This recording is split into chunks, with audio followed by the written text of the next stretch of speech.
Good evening. I'm Father Jeff Hahnemann, the priest in charge of St. John's Episcopal Church in Washington, Connecticut. And this is Storytime, a production of St. John's as part of our online outreach to our parishioners and friends in this time of self-quarantine and pandemic, and made possible with the support of viewers like you. Tonight, the story of Jonathan Daniels. Jonathan Myrick Daniels was born in New Hampshire in 1939. One of two offspring of a Congregationalist physician. While in high school in Keene, New Hampshire, he had a bad fall which put him into the hospital for over a month. It was a time of self-reflection for him. And during that time, Jonathan wrestled with the meaning of life and death and vocation. After high school, he enrolled at the Virginia Military Institute in Lexington, Virginia, where at first he seemed a bit of a misfit, but managed to stick it out and was eventually elected valedictorian of his graduating class. During his sophomore year at VMI, he began to experience uncertainties about his religious faith and his vocation. That continued for several years thereafter, and was probably influenced by the death of his father and the prolonged illness of his younger sister Emily. In the fall of 1961, he entered Harvard University in Cambridge, Massachusetts, near Boston, to study English literature. But he was attracted to medicine, to the ordained ministry, to law and writing, and he found himself close to a loss of faith when his search for his future and his vocation was resolved by a profound conversion experience on Easter Day in 1962. When he attended worship at the Church of the Advent in Boston, where I myself just happened to have been ordained priest and where I served my first 4 years of ordained ministry. Soon afterwards, and after that profound experience, Jonathan joined the Episcopal Church and also began to take his studies more seriously and to consider the possibility of entering the priesthood. Soon after, he made a definite decision to study for the priesthood, and after a year of work to repair the family finances, he enrolled at the Episcopal Theological Seminary in Cambridge, Massachusetts, known as ETS in those days. He enrolled in the fall of 1963, expecting to graduate and be ordained in the spring of 1966. But in March 1965, the televised appeal of Martin Luther King Jr. to invite people to come to Selma to help secure for all citizens the right to vote, drew Jonathan to a time and a place where the nation's racism and the Episcopal Church's share in that inheritance were suddenly exposed. News of the request for volunteers to come and help register voters reached the campus of ETS on Monday, March 8th.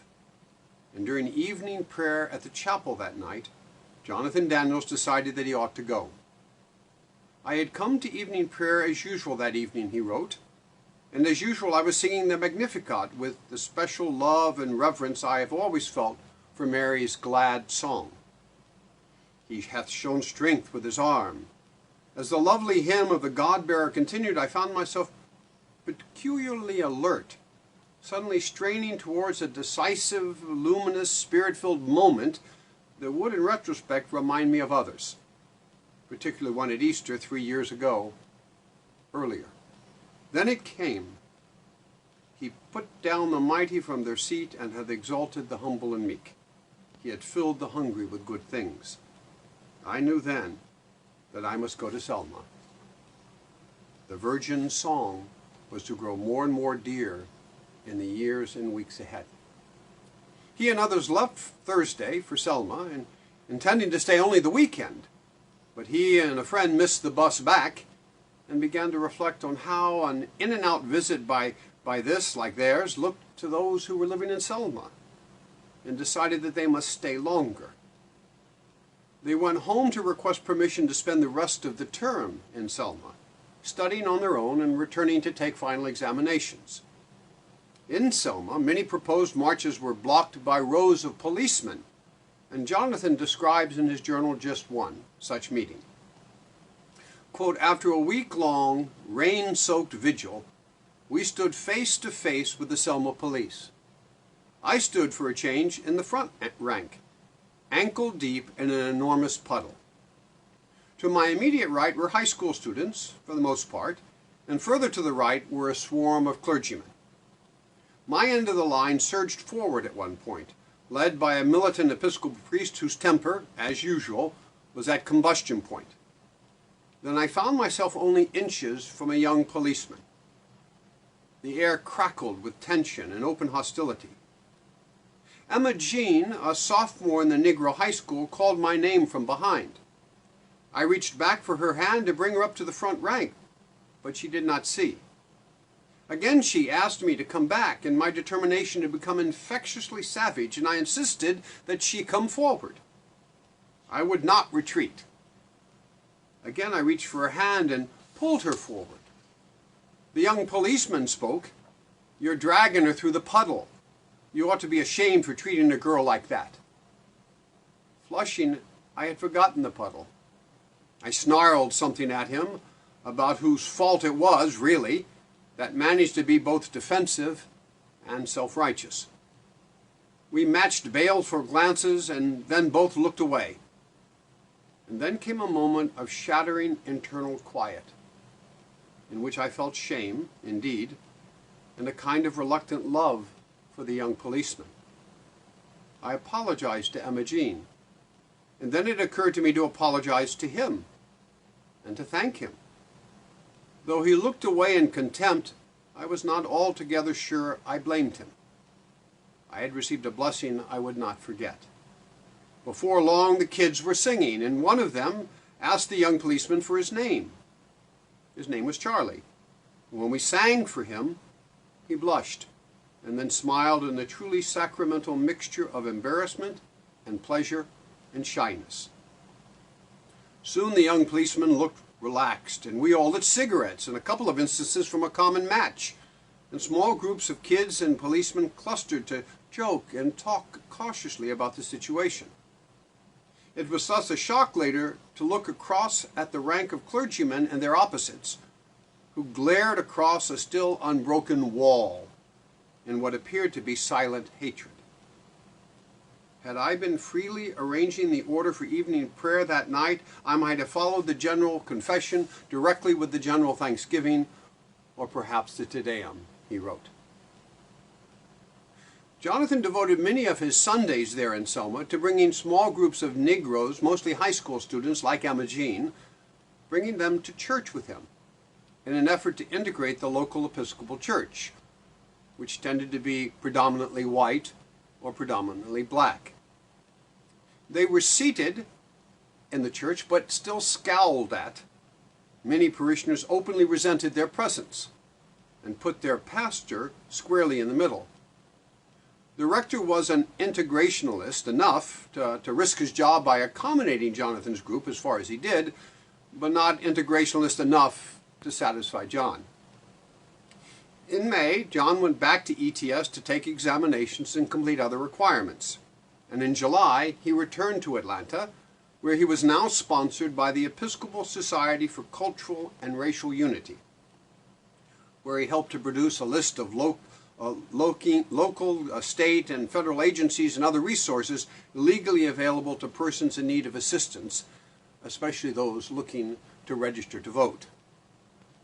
On Friday, 13th of August, Jonathan and others went to the town of Fort Deposit to join in picketing 3 local businesses. On Saturday, they were arrested and held in the county jail in Hayneville for 6 days until they were bailed out. They had agreed that none of them would accept bail until all of them had been bailed out. The letters and papers Jonathan left behind bear eloquent witness to the profound effect Selma had on him. He writes, quote, "The doctrine of the creeds, the enacted faith of the sacraments, were the essential preconditions of the experience itself. The faith with which I went to Selma has not changed, it has grown. I began to know in my bones and sinews that I had truly been baptized into the Lord's death and resurrection. With them, the black men and white men, with all life, in him whose name is above all the names that the races and nations shout, we are indelibly and unspeakably won. Jailed on August 14th for joining a picket line, Jonathan and his companions were unexpectedly released 6 days later. Aware that they were in danger, 4 of them walked to a small convenience store. As 16-year-old Ruby Sales reached the top of the step of the entrance of the store, a man came out with a shotgun, cursing at them and telling them to leave or be shot. After a brief confrontation, he aimed the gun at the young girl in the party, and Jonathan pushed her out of the way and took the blast of the shotgun himself. He was killed instantly. Much of that part of Alabama has bricky red clay soil, but in other places it is more black loam, and that area is called the Black Belt, a term that had no racial referent, although some sometimes assume it does. But not long before his death, Jonathan had written this: "I lost fear in the Black Belt. I began to know in my bones and sinews that I was truly baptized in the Lord's death and resurrection. That in the only sense it really matters, I am already dead, and my life is hid with Christ in God. I began to lose self-righteousness when I discovered the extent to which my behavior was motivated by worldly desires and by the self-seeking messiahism of Yankees' deliverance. The point is simple, that one's motives are usually mixed, and one had better know it." As we became more and more aware of the living reality of the invisible communion of saints, he continued, of the beloved community in Cambridge who were saying the offices too, of the ones gathered around a near distant throne in heaven, who blend with theirs our faltering songs of prayer and praise, with them, with black men and white men, with all of life, in him whose name is above all the names that the races and nations shout, whose name is itself the song which fulfills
recordings of all our story times in case you missed one.